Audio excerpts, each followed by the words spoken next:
हमारा प्रश्न पहले का तीसरा ऑप्शन क्वेश्चन है, कॉट 60 का मान है। आपके ऑप्शन है 1, 1/√3 या अपरिभाषित। अगर आपने त्रिकोणमिति चैप्टर की वो टेबल याद करी होगी तो आपको पता होना चाहिए कि कॉट 60 का मान क्या होता है। अगर आपको कॉट की वैल्यू नहीं पता है तो इसकी एक ट्रिक है, आपको बस साइन कॉस टेन इन तीनों की वैल्यू पता होनी चाहिए। तो अगर आपको tan 60 की वैल्यू पता है, tan 60 की जो वैल्यू होती है वो होती है √3। अब अगर आप जानते हैं कि जो कॉट होता है वो tan का उल्टा होता है, तो अगर आपको कॉट की वैल्यू निकालनी है cot 60 की, तो tan की जो tan 60 की वैल्यू थी उसका उल्टा कर दो, तो √3 का उल्टा क्या हो जाएगा, इसके नीचे एक लगा और इसका उल्टा कर दोगे तो क्या बन जाएगा 1/√3। यानी जो cot 60 की वैल्यू आ जाएगी वो कितनी आ जाएगी 1/√3। यानी आपका ऑप्शन नंबर सेकंड सही हो जाएगा, ऑप्शन सेकंड।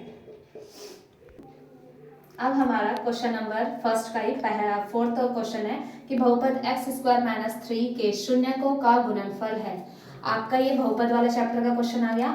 इसमें आपको पता होना चाहिए कि आपका जो x² - 3 है, इसका अगर आप इसे स्टैंडर्ड फॉर्म में डालते हैं तो स्टैंडर्ड फॉर्म मैंने अभी आपको पिछले क्वेश्चन में बताया कि आपकी स्टैंडर्ड फॉर्म होती है ax² + bx + 3 = 0।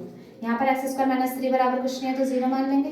अब आप इसे कंपेयर करोगे तो x² के आगे a है, यहाँ पर x² के आगे कुछ नहीं है तो क्या मानेंगे 1, यानी a = कितना हो गया 1। यहाँ पर x के आगे b है, क्या यहाँ पर आपका कोई x की वैल्यू है, नहीं है। जब आपका कोई टर्म नहीं होगी यानी x की वैल्यू यहाँ पर कोई आपको नहीं दिख रही है, यानी b की वैल्यू कितनी आ गई 0। यहाँ पर सिंपल, यहाँ पर इसके पीछे कुछ नहीं है, यहाँ पर भी इसके पीछे कुछ नहीं है, तो आपको साफ दिख रहा है।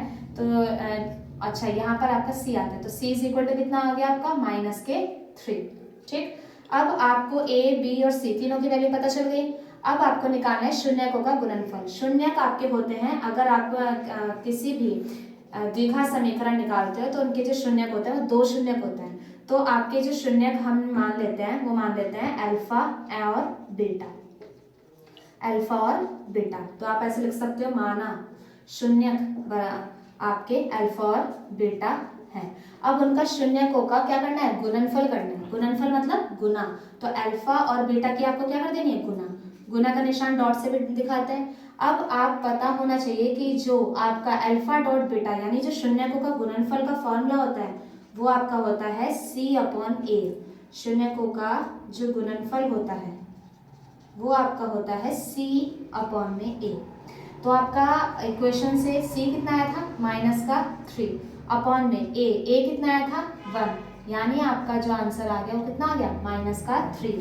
यानी अल्फा डॉट बीटा यानी शून्यकों का जो गुणनफल आ गया वो आ गया -3। ऑप्शन नंबर 4 आपका सही आंसर है, ऑप्शन नंबर 4 इज राइट।